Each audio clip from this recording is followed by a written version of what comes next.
Je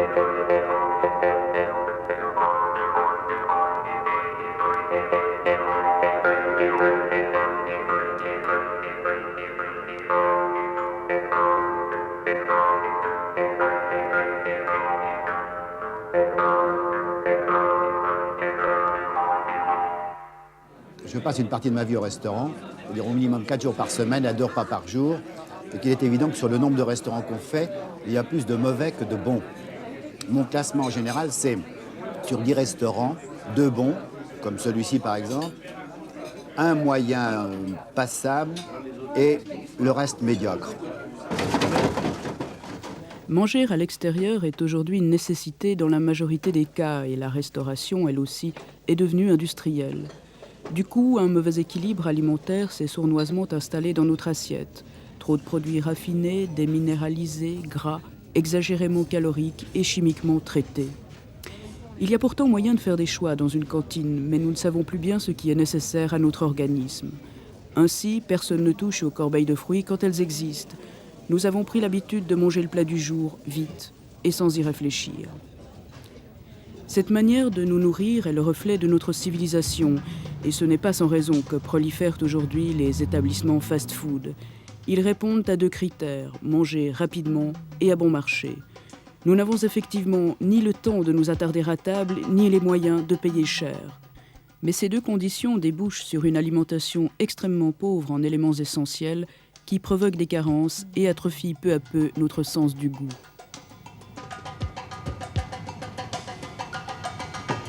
Manger à l'extérieur, que ce soit au restaurant ou à la cantine, est-ce que progressivement ça nous habitue à mal manger?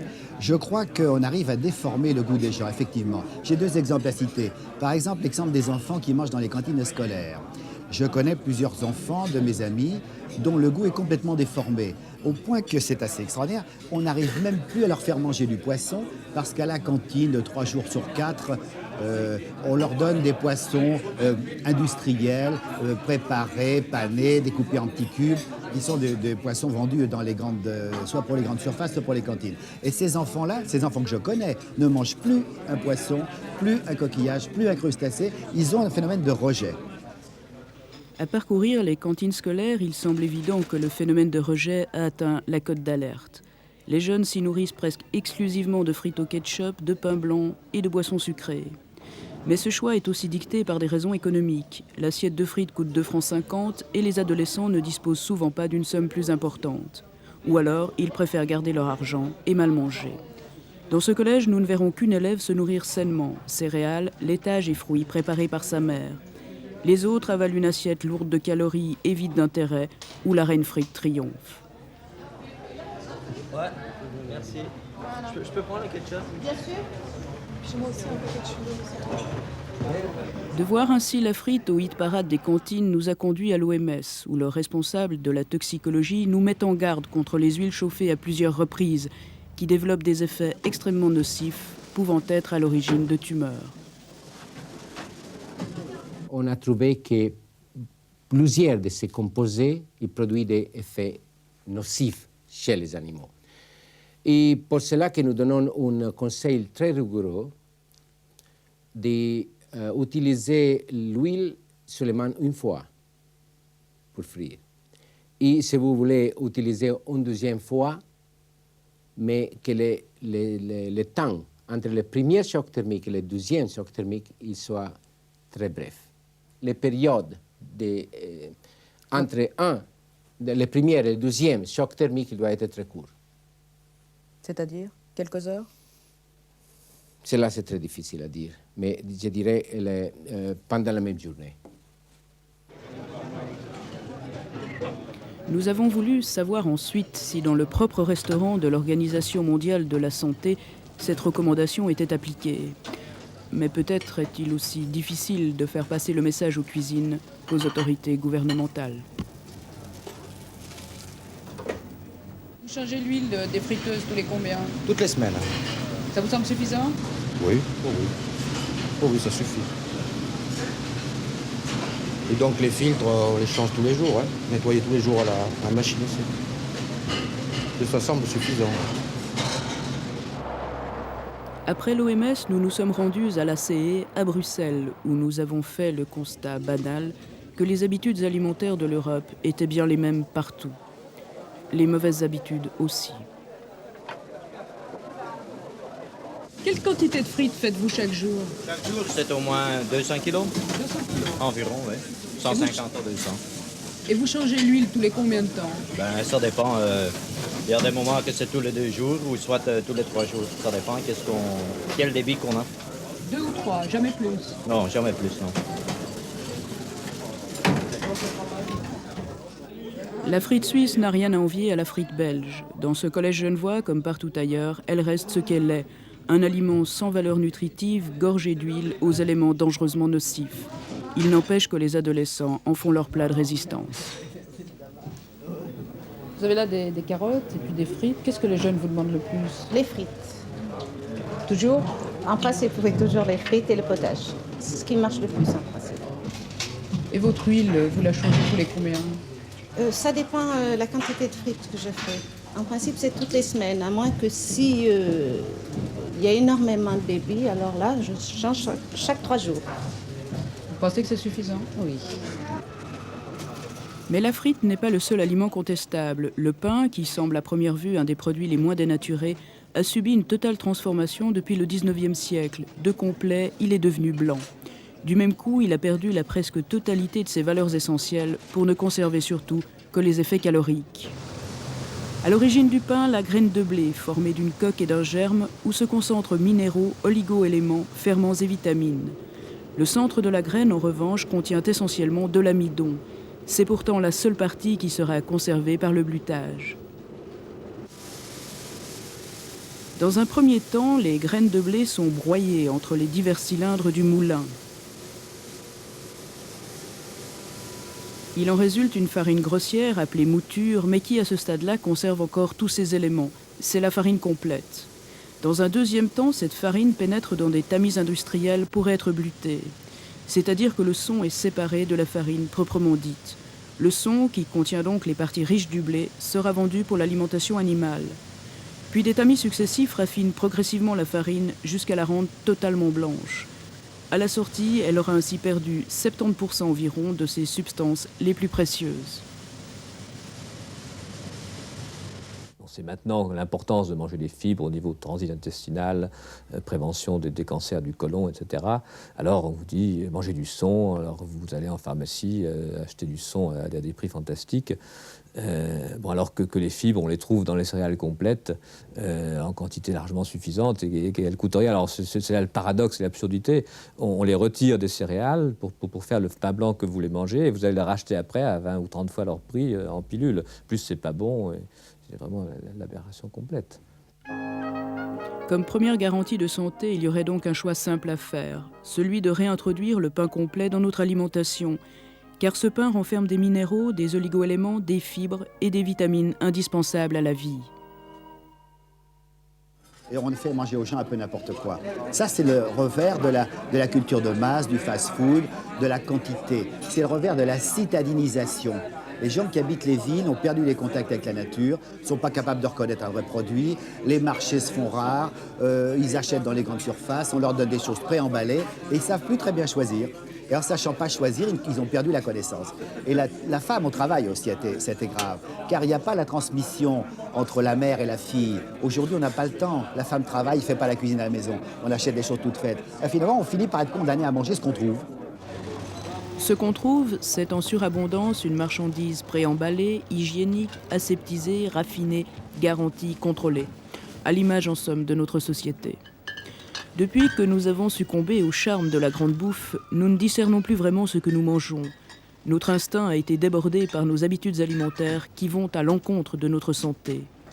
L'embonpoint nous menace, le cholestérol nous guette, l'infarctus est au fond de notre assiette. Non seulement parce que nous mangeons trop, mais surtout parce que nous consommons en excès ce qui nous est nocif et en insuffisance ce qui nous est vital. Nous absorbons trop de viande, trop de graisse, trop de produits raffinés. À cet égard, le sucre est un bon exemple. Au début du siècle, les Suisses en consommaient en moyenne une quinzaine de kilos par personne et par an. La consommation actuelle a passé à 45 kilos, c'est-à-dire qu'elle a été multipliée par 3. Phénomène aggravant, nous mangeons maintenant un sucre totalement dépourvu de minéraux et de vitamines, mais non pas de danger. Ce sucre blanc, orgueil des chimistes, est un produit inconnu de la nature, donc totalement inutile. L'homme a vécu sans lui pendant des millénaires. Nous pourrions cependant, sans trop de risques, en absorber une vingtaine de grammes par jour.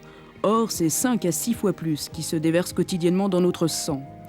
Car, en dehors des sucres visibles, il y a tous les sucres cachés, et cela dans la plupart des produits de consommation courante, boîtes de conserve, arômes, boissons avec ou sans alcool, etc. Et les dégâts que le sucre cause à notre organisme sont catastrophiques.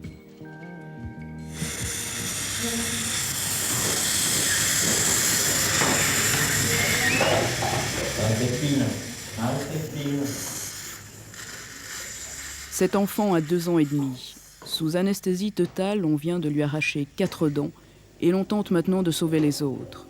Ce cas n'est pas exceptionnel. En même temps qu'augmente notre consommation de sucre, la carie se répand comme une traînée de poudre sur les dents de lait. Ce phénomène devient suffisamment inquiétant pour avoir alerté les services de l'hôpital Saint-Vincent-de-Paul à Paris. Un hôpital de pointe spécialisé en médecine et en chirurgie enfantine. Quels que soient les maux dont souffre l'enfant, il peut être soigné ici, même lorsqu'il s'agit de difficiles chirurgies correctrices, comme dans le cas de cette fillette à qui l'on a entièrement refait la mâchoire inférieure.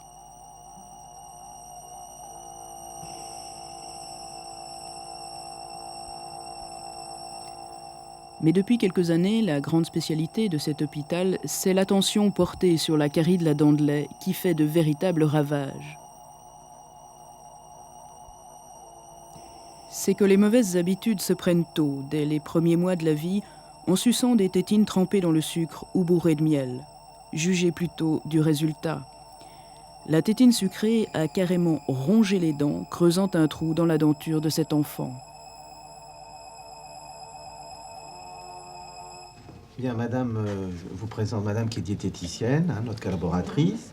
Et vous nous amenez, je crois, depuis 1980, Alexandre, votre fils, hein, oui. qui a quel âge, madame? 7 ans et demi maintenant. 7 ans et demi. On lui a traité des dents, on lui a enlevé des dents? On lui en a arraché 4. On lui a arraché les 4. Extrait 4 dents. Oui, Alexandre, tu voudrais me montrer tes dents, ou bien grand? Ou bien grand. N'aie pas peur. Voilà, on ouvre. Voilà. Ferme ta bouche, ferme ta bouche. Voilà. Tu manges des bonbons, Alexandre? Oui. Tu manges des bonbons, souvent? Quand il est chez mamie, par exemple. Mais tu ne te rends pas compte que ça crée un problème pour cet enfant? Si. Vous ne l'interdisez pas? Je l'ai interdit. Mais en dehors, quand je suis pas là. Quand je suis là, on fait attention, on évite de lui donner. Et quand je suis pas là, on fait ce qu'on veut avec l'enfant, puisque je suis pas là. Puis comme c'est la mamie, elle a le droit. Voilà ce qu'elle se dit. Elle l'a pas souvent. Vous êtes adressé par votre chirurgien dentiste. Oui. Pourquoi? C'est-à-dire c'est à l'école qu'on a dépisté. Oui. Et il semblait qu'elle avait des caries sur les prémolaires. Oui. Et moi je pensais pas que c'était des caries parce que moi caries c'était du noir. Oui. Et alors je suis allée voir mon chirurgien dentiste. Oui. Qui s'estimait pas compétent parce qu'il l'a trouvée trop petite. Alors parlez-moi un petit peu de ses habitudes alimentaires de Caroline. Ah ben, c'est-à-dire que moi, j'essayais, enfin je pensais avoir une alimentation équilibrée. Et alors, plutôt que de mettre du sucre, par exemple, je mettais du miel. Oui. Parce que je pensais que c'était meilleur. Oui. Et puis, je faisais de la confiture moi-même, pensant que c'était meilleur également. Et je ne pensais pas que c'était toujours du sucre. À l'école, on donne des gâteaux et... Qui donne des gâteaux à l'école? Ben, les maîtresses. Et pourquoi? Eh bien, parce qu'il y a des enfants dont les parents n'ont pas le temps de s'occuper le matin, qui ne déjeunent pas. Alors, les maîtresses donnent des gâteaux à tout le monde. Vous croyez qu'elles se rendent compte que ça pose un tel problème par la suite? Je ne pense pas, parce que je leur aurais parlé un matin. Et il y avait la directrice et plusieurs maîtresses. Et je dis, vous savez, ce que ça fait sur les dents des enfants. Elle me dit, mais non, on nous apprend à donner des gâteaux aux enfants. Ce sont les pédiatres qui nous demandent ça parce qu'ils ont un coup de pompe. Alors, il faut leur donner quelque chose à manger. Ce phénomène du coup de pompe est aujourd'hui bien connu aux États-Unis. En Europe, on commence à l'enseigner dans des écoles de médecine naturelle. On apprend ainsi que le sucre raffiné se déverse rapidement dans le sang et que cette arrivée massive déclenche une forte et rapide production d'insuline. Mais étant trop importante, cette quantité d'insuline provoque un processus régulateur. Une autre hormone, l'adrénaline, va se mettre en fonction et bloquer la sécrétion d'insuline. Cette dernière stocke alors rapidement le sucre, dont le niveau va baisser au-dessous de la normale. Il se produit ainsi un état d'hypoglycémie, lequel entraîne coup de pompe et manque de concentration. Pour lutter contre cet état, nous nous donnons un petit coup de fouet en absorbant à nouveau du sucre, et c'est le cercle vicieux. Nous avons donc là l'explication de la raison pour laquelle le sucre est une drogue, c'est-à-dire un aliment qui va donner une sensation de besoin. Lorsque le sujet est en hypoglycémie, il va ressentir le besoin d'un aliment sucré, quelque chose qui va remonter rapidement sa glycémie, qui va lui redonner donc une sensation rapide d'équilibre, de se retrouver dans un état de forme normale. Mais c'est un besoin qui est accompagné de la notion d'accoutumance, c'est-à-dire la nécessité d'absorber des quantités souvent de plus en plus importantes de cet aliment sucré.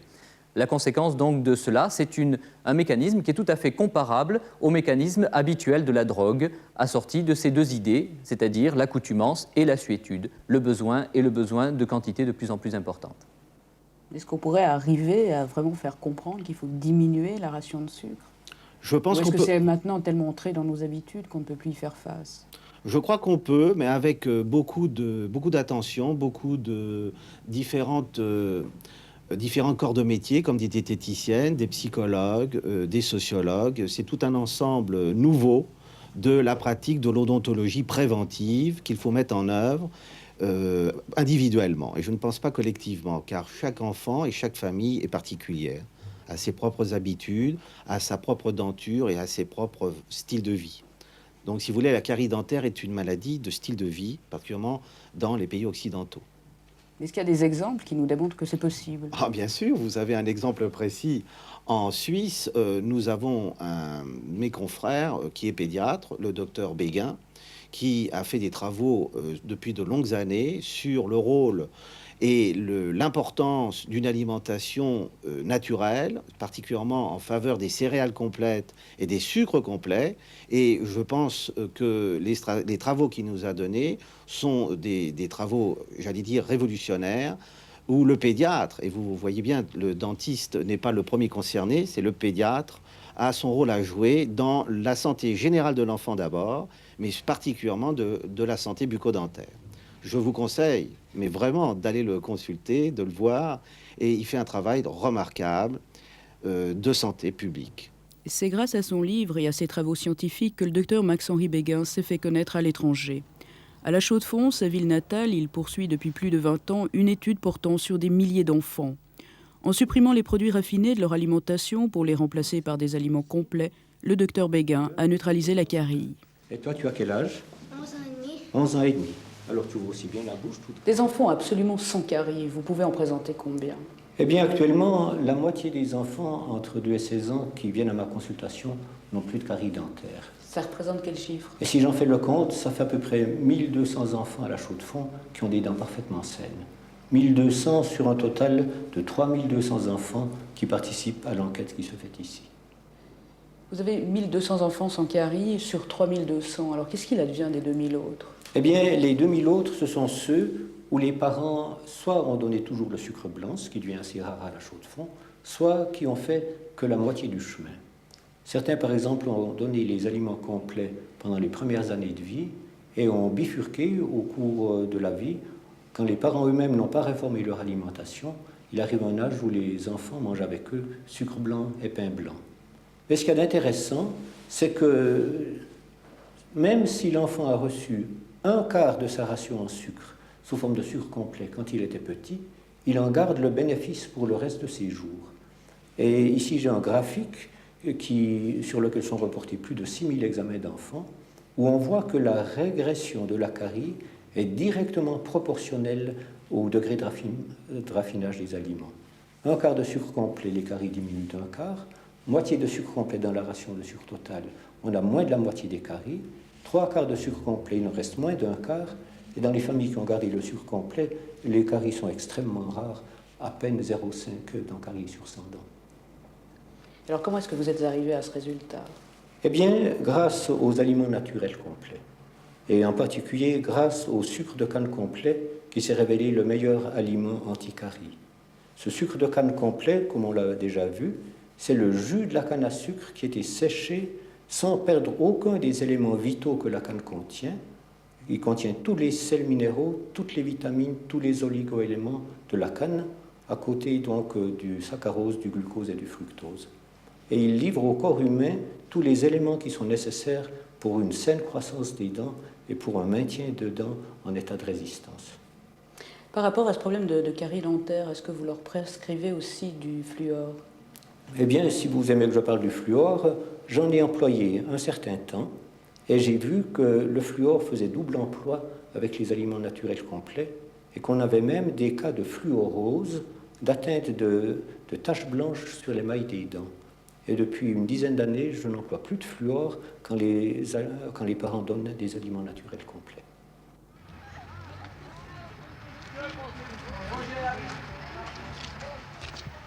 Si ces jeunes patients du docteur Béguin suivent scrupuleusement et sans effort ces recommandations, il n'en va pas de même pour la plupart de leurs camarades. À l'heure de la récréation, qui correspond à celle du coup de pompe, ils se précipitent pour acheter bonbons et chocolats, devenant ainsi de plus en plus dépendants du sucre et mettant, sans le savoir vraiment, leur santé en danger. Alors, comment se fait-il que ce soit vous, un pédiatre, qui vous préoccupiez tellement de ce problème de la dentition? Cela s'explique peut-être ainsi. C'est que l'homme a été divisé en deux par la médecine d'aujourd'hui. On admet que le médecin s'occupe du corps humain, mais que les dents ne le concernent pas, et que le dentiste s'occupe des dents des êtres humains, et que le reste du corps ne l'intéresse pas. Il se trouve qu'il m'a semblé que les dents faisaient partie du corps humain et que nous, les pédiatres, nous avions une responsabilité quant à la santé des dents, parce que c'est nous, les pédiatres, qui déterminons l'alimentation des enfants dans la période où ils sont en train de faire leurs dents. Et c'est nous-mêmes, les pédiatres, qui sommes responsables que les dents, plus tard, soient résistantes et qu'elles soient belles et qu'elles ne se carient pas. Tu as quel âge? 6 ans. Tu as 6 ans, oui. Puis tu montres bien tes dents. Tu ouvres la bouche toute grande. On veut voir tes belles dents. On veut voir celles d'en haut aussi. Toutes des belles dents sans carie. Magnifique. Maintenant, tu viens, toi, peut-être, sur le frère. Tu regardes aussi la contre. Tu as quel âge, toi? 9 ans. 9 ans. Tu ouvres bien la bouche toute grande. Toute grande, toute grande. On veut voir tes belles dents. Tu es en train de changer tes dents. Tu en as déjà des nouvelles. Ouvre bien la bouche toute grande, toutes des belles dents. Voilà. Quand j'ai eu mon premier enfant, j'ai rencontré le docteur Béguin. Et puis c'est lui qui nous a expliqué l'hygiène alimentaire qu'il fallait suivre durant les premières années de la vie du bébé. Et puis avec mon mari, on a bien réfléchi, puis on s'est dit que finalement c'était bête de lui stopper son alimentation complète. J'entends... Le jour où il sera assez grand pour manger voilà. à table avec vous? Voilà, tout à fait. Alors on s'est dit, bon, on va tous commencer. Puis de ce jour-là, donc ça va faire 10 ans cette année, où on s'est mis vraiment, alors pas seulement dans des petites choses, vraiment, on a fait les macaronis complets, le riz complet, les céréales complètes. Et vous avez supprimé certaines choses? Oui, on a supprimé tout ce qui était blanc, tout ce qui était raffiné, alors on l'a carrément supprimé. Hein. Bon, ce qui dit, quand on est en visite ou comme ça, on peut quand même pas dire non merci, par politesse, on le mange. Hein. Donc on n'est pas des gens qui n'aiment pas de carie, hein. Tout au contraire de nos enfants, on est des gens qui étaient, donc des enfants qui étaient très très vite au dentiste. Moi-même, je me souviens qu'à l'âge de 4 ans, j'étais déjà chez le dentiste de ma mère. Donc, hein. Alors, c'est clair que du moment où on a mangé complet, alors qu'on ne le faisait pas du tout dans ce but, on le faisait pour nos enfants, pour qu'ils continuent plus tard. Alors, du moment où on a mangé complet, c'était vraiment, alors les caries se sont carrément stoppées, quoi. Bon, on fait quand même des contrôles chez le dentiste, notamment après les grossesses et tout. Mais autrement, je peux vous dire, honnêtement, on n'a pratiquement pas de caries, ça nous arrive très, très, très, très rarement. Depuis 2 ans, cette femme a cessé de vivre normalement. Elle est devenue gravement asthmatique. Son activité professionnelle et sa vie privée s'en sont fortement ressenties. Il a fallu des mois de recherche et d'examens compliqués pour trouver la cause de son mal, certains additifs alimentaires.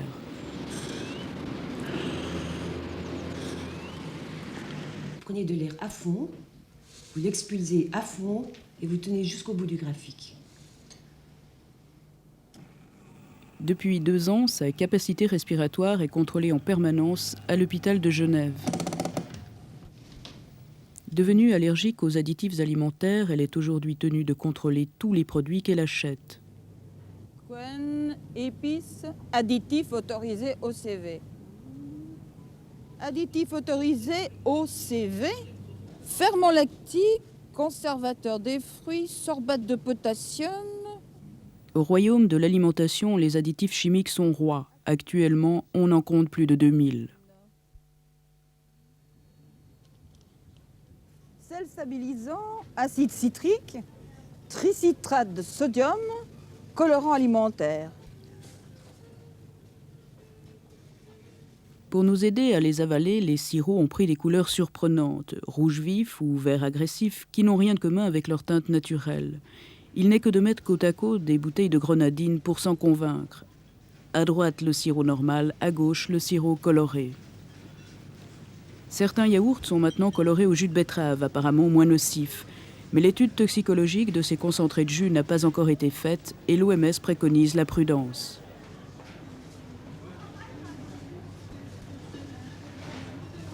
Finalement, il vaut mieux s'en tenir aux produits les plus naturels qui soient. Et cette femme, rendue asthmatique par la chimie alimentaire, s'approvisionne essentiellement aujourd'hui au rayon diététique, achetant les produits les moins trafiqués.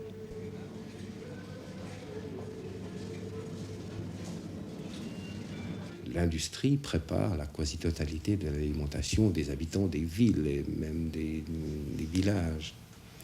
Donc, il est certain que ce mode d'alimentation implique, par exemple, des procédés de conservation. Je pense au corps gras, aux huiles et à beaucoup d'autres choses, aux viandes, aux poissons en boîte, en conserve. Et il est important de permettre une conservation de certaine durée, sinon ça leur représente un gaspillage énorme. Donc il est certain que des additifs utilisés pour la conservation sont indispensables. On pourrait éventuellement discuter de la qualité de ces additifs. Certains sont plus inoffensifs que d'autres. Et là, il y aurait probablement des choix à faire.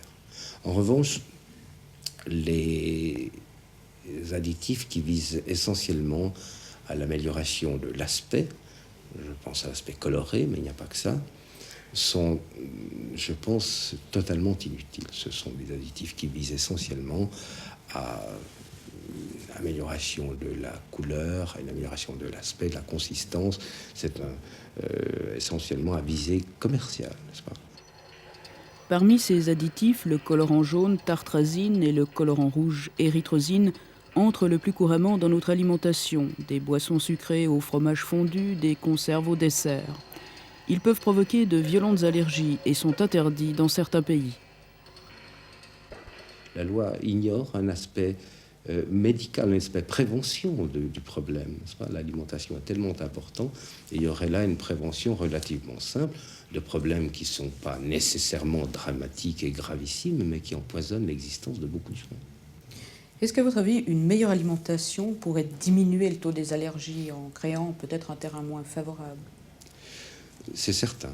Il est certain qu'une alimentation pauvre en fibres, en légumes, en fruits, en produits naturels, est à la base de problèmes digestifs permanents, chroniques. Et que les problèmes digestifs permanents, chroniques, sont, eux, le terrain sur lequel une allergie va se développer beaucoup plus facilement. Donc, tout est lié, n'est-ce pas? Certaines substances, bien que naturelles, peuvent également empoisonner notre organisme lorsque la dose est trop importante. C'est le cas des nitrates présents dans la viande, dans l'eau potable, dont les sources sont contaminées par les engrais azotés, et dans les légumes où l'on en découvre la plus forte proportion puisqu'ils s'y trouvent à l'état naturel. Par eux-mêmes, les nitrates ne sont pas dangereux et normalement éliminés par les urines. Mais sous l'effet de certaines bactéries présentes dans la salive ou dans l'estomac, ils se transforment en nitrites. Or, les nitrites sont responsables d'une grave maladie du sang, la méthémoglobinémie, qui paralyse le transport de l'oxygène. Chez les nourrissons, la méthémoglobinémie, appelée aussi maladie du sang bleu, est presque toujours mortelle. Alertée par de nombreux accidents de ce type, l'OMS, en 1961, convoqua pour la première fois une commission d'experts chargée d'étudier le dossier des nitrates. 8 toxicologues internationaux en faisaient partie, parmi lesquels le professeur français René Truot. Professeur Truot, qu'est-ce que c'est exactement qu'une dose journalière admissible ? Une dose journalière admissible, c'est une dose exprimée en milligrammes par kilo de poids corporel qui peut être admise comme ne causant aucun effet nocif, aucun effet toxique significatif, même si cette dose est consommée pendant la plus grande partie de la vie de l'homme. Ceci donne pour l'homme une dose journalière acceptable de 5 mg par kilo de poids corporel. C'est la dose qui a été fixée en 1961 lorsque le comité mixte d'experts FAO-OMS des additifs aux aliments s'est penché pour la première fois sur les nitrates. En termes clairs, cette dose signifie qu'un enfant de 27 kg ne doit pas absorber plus de 100 mg de nitrate par jour. Pour un adolescent de 55 kg, la dose journalière peut être portée à 200 mg, à 250 mg pour un adulte de 69 kg et ne doit pas excéder 300 mg pour une personne de 82 kg. Pour cette raison, la Confédération helvétique, suivant les recommandations de l'OMS, a fixé à 40 mg par litre la teneur maximale de nitrate dans l'eau potable. Cette fixation de la dose journalière acceptable était accompagnée d'une recommandation formelle, celle de ne pas appliquer une telle dose journalière acceptable aux enfants, et spécialement aux nourrissons, c'est-à-dire aux enfants en bas âge ayant moins de 6 mois d'âge, parce qu'ils sont particulièrement sensibles aux nitrites dérivés de la réduction des nitrates par certaines bactéries de leur intestin. Par conséquent, il était bien recommandé de ne pas appliquer cette dose journalière acceptable aux enfants. Et est-ce que ça a été suffisamment compris ? J'espère, madame, mais si ça n'est pas compris, de temps à autre, les faits sont là pour le rappeler, parce que lorsqu'on donne à des bébés qui ne sont plus nourris par leur mère du lait de vache, qu'il faut couper parce que le lait de vache est beaucoup plus fort que le lait de femme, si on le coupe avec des eaux nitratées, on risque des accidents graves et même mortels du fait que les nitrites formés donnent naissance à des cyanoses dues à la transformation de l'hémoglobine en méthémoglobine. Est-ce qu'on n'est pas quand même trop tolérant face aux normes admissibles pour les nitrates ? Je pense par Tout exemple à la viande aussi. Presque tout le monde est d'accord qu'on est trop tolérant. La norme suisse, la limite supérieure est 40 mg par litre. Je crois qu'on veut l'abaisser à 30 mg par litre. Dans beaucoup d'États des États-Unis, elle est à 10 mg par litre, ce qui est tout de même plus sage. Si cette norme de l'eau potable était effectivement abaissée à 30 mg, la plupart de nos eaux minérales deviendraient impropres à la consommation. Ainsi, dans cette bouteille d'Aigné qui annonce 21,6 mg de nitrate, nous en avons trouvé 32 mg.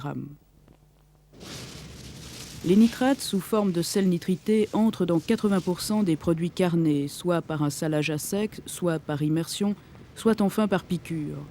Cet apport de sel nitrité poursuit 2 buts. Tout d'abord, donner un bel aspect rose à la viande et, secondairement, empêcher la formation du botulisme, une dangereuse maladie bactérienne. Mais l'incidence des nitrites sur le botulisme n'est connue que depuis la fin des années 40. Or, les sels nitrités sont utilisés depuis le début du siècle.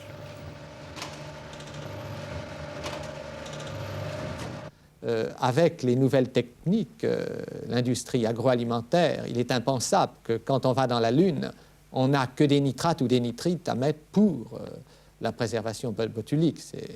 C'est assez absurde. On les a mis jusqu'à présent parce que c'était très bon marché et très facile. Mais si l'on veut s'en donner la peine, on trouvera à brève échéance d'autres substances.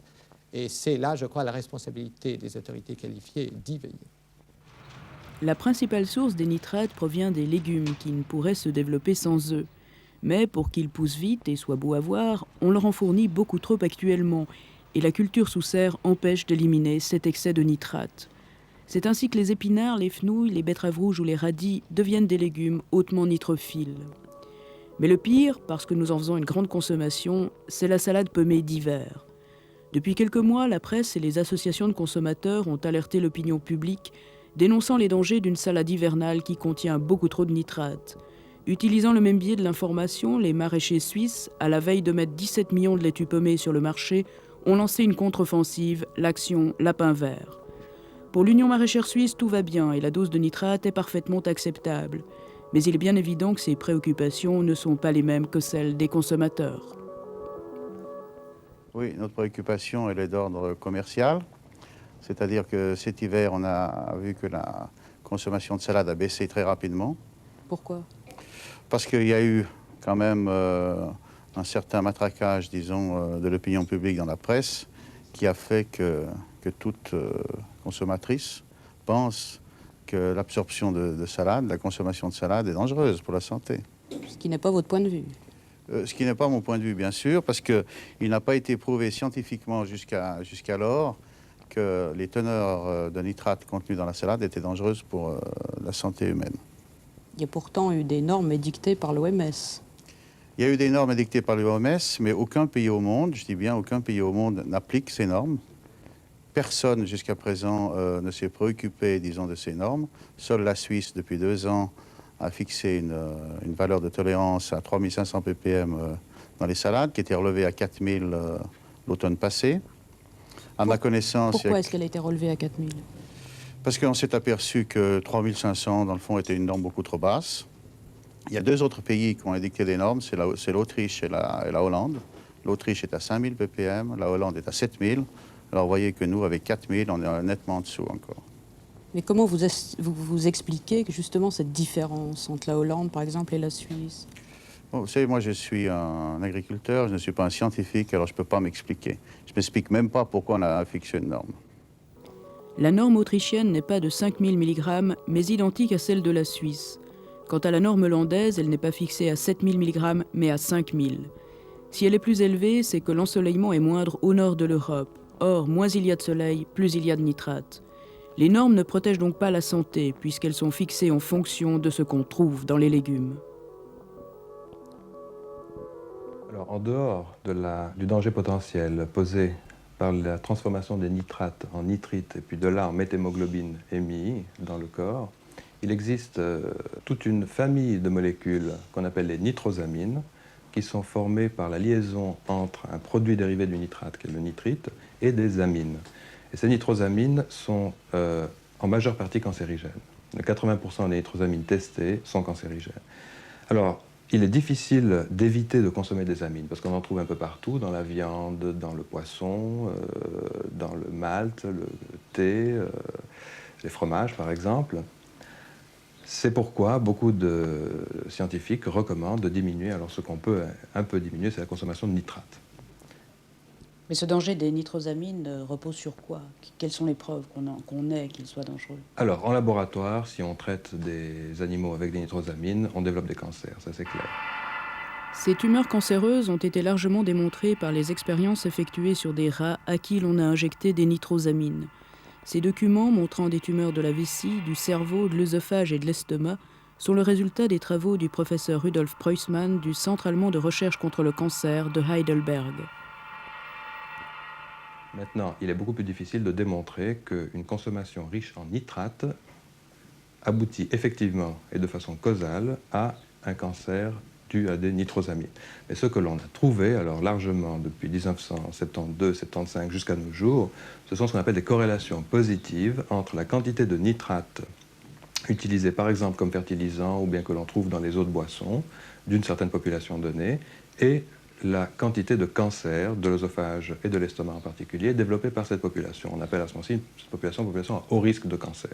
C'est-à-dire qu'il y a une corrélation entre le haut risque d'attraper un cancer dans certaines régions et la quantité de nitrate que l'on trouve dans cette région-là.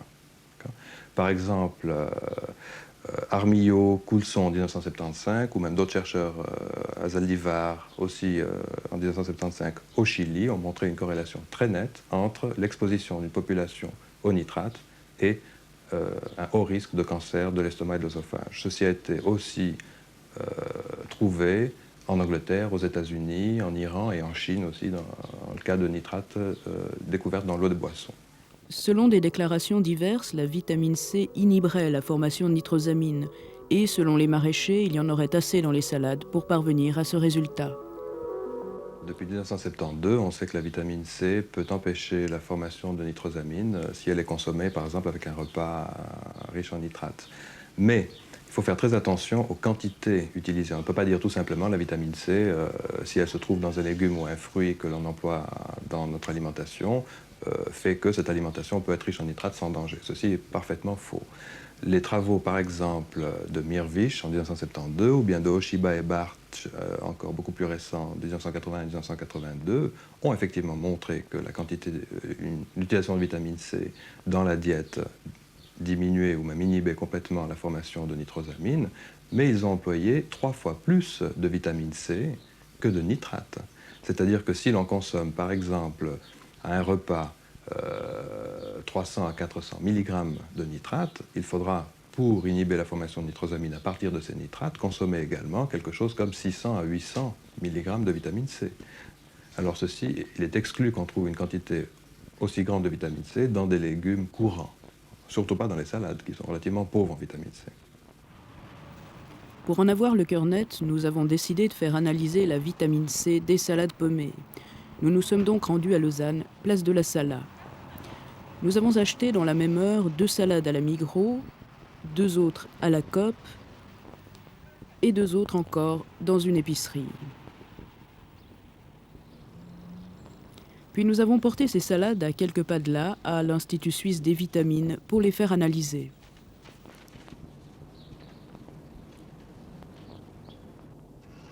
Le résultat, calculé chaque fois par 100 g de salade fraîche, a donné pour la Migros salade du pays 0,3 mg de vitamine C. Pour les salades françaises de la Coop, 0,3 mg aussi.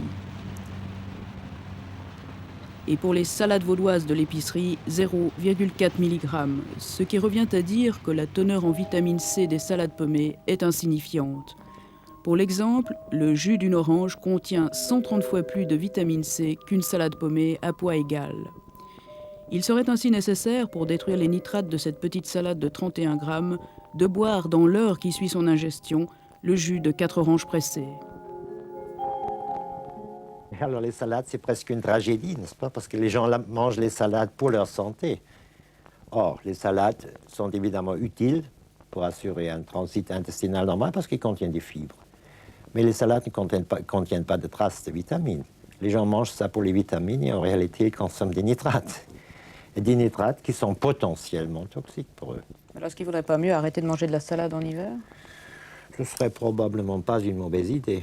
Mais évidemment, si quelqu'un aime la salade, il va la manger aussi en hiver s'il le peut. Vous savez que c'est très délicat parce que, en fait, la salade verte d'hiver a certains avantages. Elle est appréciée par le consommateur. Mais personnellement, je crois qu'il faut songer à la supprimer parce qu'effectivement, elle a des éléments qui ne sont pas très valables, notamment les nitrates.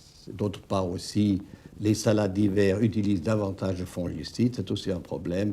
Donc, en somme, il faudrait recommander aux consommateurs de consommer avant tout des salades de saison. En été, effectivement, grâce à l'ensoleillement, la teneur en nitrate des salades vertes s'abaisse considérablement et c'est alors un légume tout à fait consommable.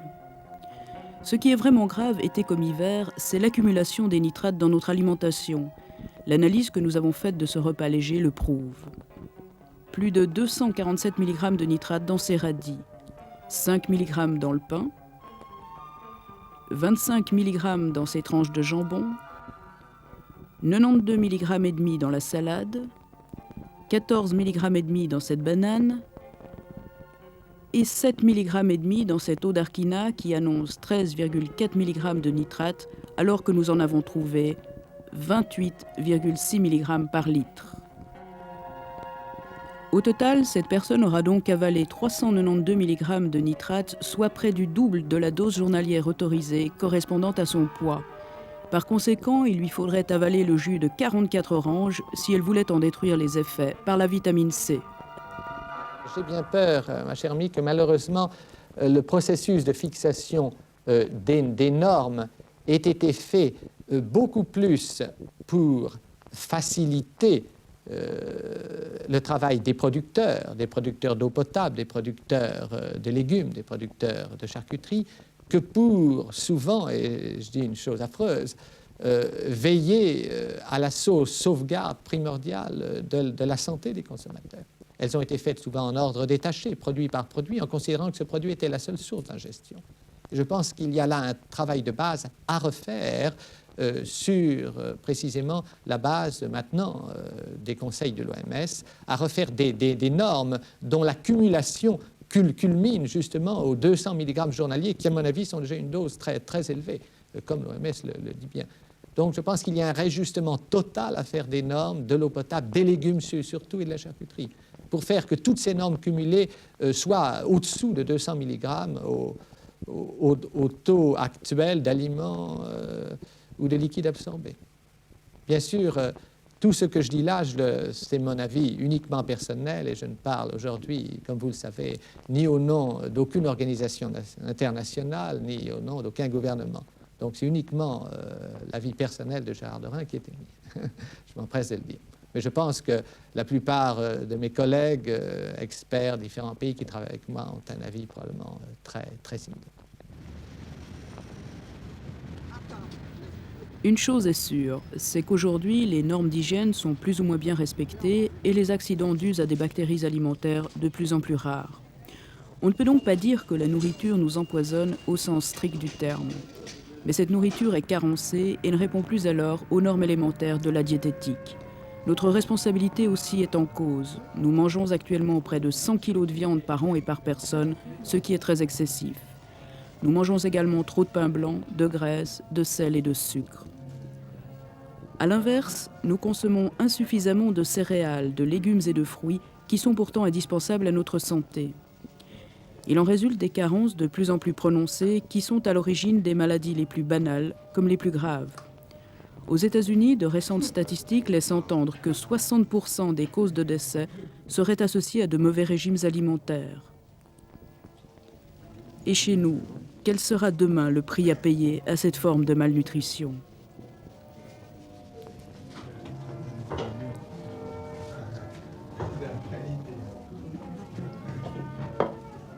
Le cancer augmente en fréquence. Le phénomène nouveau, c'est qu'il apparaît des familles de cancéreux. Lorsque j'ai publié mon livre, ce n'était pas le cas. Donc avant 80, entre 1960 et 1980, la chance ou la probabilité d'avoir un cancer, s'il y avait un cancer dans la famille, était le même que dans l'ensemble de la population. Maintenant sont apparues des familles de cancéreux, où ce pourcent, qui est de 25% de nos jours dans le public général, passe à 40% et davantage. Et ce qu'il y a d'intéressant, c'est que lorsque deux futurs cancéreux se marient et ont des enfants, ces enfants deviennent cancéreux plus tôt que eux. Il y a une antéposition de cancer et qui est parfois effrayante. Et en outre, ceux qui n'ont pas la force de fabriquer un cancer deviennent donc paralysés par sclérose en plaques. J'ai commencé par avoir une névrite oculaire. Je suis allée chez l'opticienne qui m'a dit il y a 3 possibilités. Soit vous avez une tumeur au cerveau, soit vous avez des abcès dans les dents, ou alors vous avez une sclérose en plaques. J'ai fait les examens nécessaires et voilà, il s'est avéré que j'avais une sclérose en plaques. Qu'est-ce qui allait mal dans son alimentation, alors? Elle avait l'alimentation moderne, actuelle, déséquilibrée, avec des aliments raffinés dont nous faisons usage excessif tous. Et elle avait mangé trop de viande. Elle consommait en moyenne 126 grammes de corps gras inadéquats par jour, autrement dit des graisses végétales, des huiles pressées à chaud, du beurre en abondance, et elle avait des troubles digestifs qui en résultaient, et c'est de là qu'est partie sa maladie. Et si elle n'avait pas modifié son alimentation, qu'est-ce qui serait passé? Parmi les malades qui viennent chez moi et qui ne veulent pas modifier l'alimentation, eh bien, c'est le stade de l'infirmité totale et de la chaise roulante en 6 à 8 ans. Je faisais mon ménage assise sur une chaise. Ah oui, c'était facile. Et vous aviez un enfant, Un jeune fils, enfant. oui, qui avait quelques années. Et vous pouviez vous en occuper? Ben non, c'est mon mari qui s'en occupait. Et aujourd'hui, vous vivez normalement? Je trouve que je vis normalement, oui. Vous vous déplacez sans difficulté? Parfaitement, oui, oui. Non, non, je peux faire mon ménage seule. Et j'ai une immense maison. Vous savez, mon mari est paysan. Alors, c'est pas facile tous les jours, hein, mais je peux faire complètement seule. Avant, j'avais une femme de ménage, j'avais du personnel pour le petit. Maintenant, c'est fini tout ça. Soyez bien dans votre assiette jusqu'à 80 ans et plus. Cette affirmation de la doctoresse Kousmine, 14 médecins genevois sont en train de la confirmer en faisant à tour de rôle un stage chez elle. La doctoresse Kousmine a le grand mérite d'avoir fait une espèce de synthèse de ce qui se fait en diététique. Parce qu'il y a longtemps que les médecins qui font de la médecine qu'on pourrait appeler biologique, c'est-à-dire qui s'intéressent plus au terrain de l'individu et à sa réaction face à la maladie que de cerner, de combattre la maladie elle-même, eh bien évidemment que ces médecins se sont intéressés depuis longtemps à la diététique et que pour eux, ça avait également un rôle fondamental dans la thérapeutique. Seulement, il y a eu tellement de théories, il y a eu tellement d'hypothèses et d'idées contradictoires qui souvent n'ont pas été vérifiées que même en connaissant la médecine, même en connaissant la diététique, on s'y perd. Et le médecin autant que le patient, finalement. Et justement, la doctoresse Kousmine a fait cette synthèse de dire voilà ce qui nous manque dans notre alimentation actuelle. Et effectivement, on s'aperçoit que paradoxalement, il nous manque pas mal de choses, contrairement à ce qu'on pourrait penser. Donc voilà ce qui nous manque, et voilà comment est-ce qu'on peut y remédier. Et ceci d'une façon simple qui ne contraint pas les gens à faire des régimes draconiens, compliqués, à ne plus pouvoir vivre, en somme. En Suisse romande, des centaines de familles ont décidé d'appliquer les méthodes de la doctoresse Kousmine. Ainsi, chaque matin, ce père de famille prépare un petit déjeuner consistant appelé crème Boudewijk. Il s'agit de céréales à choix, blé, orge, avoine, millet ou sarrasin, qui sont moulues chaque jour séparément, de manière à rester fraîches. Aux céréales sont ajoutés des oléagineux, graines de lin, de courgettes ou de tournesol, qui sont elles aussi moulues le matin même.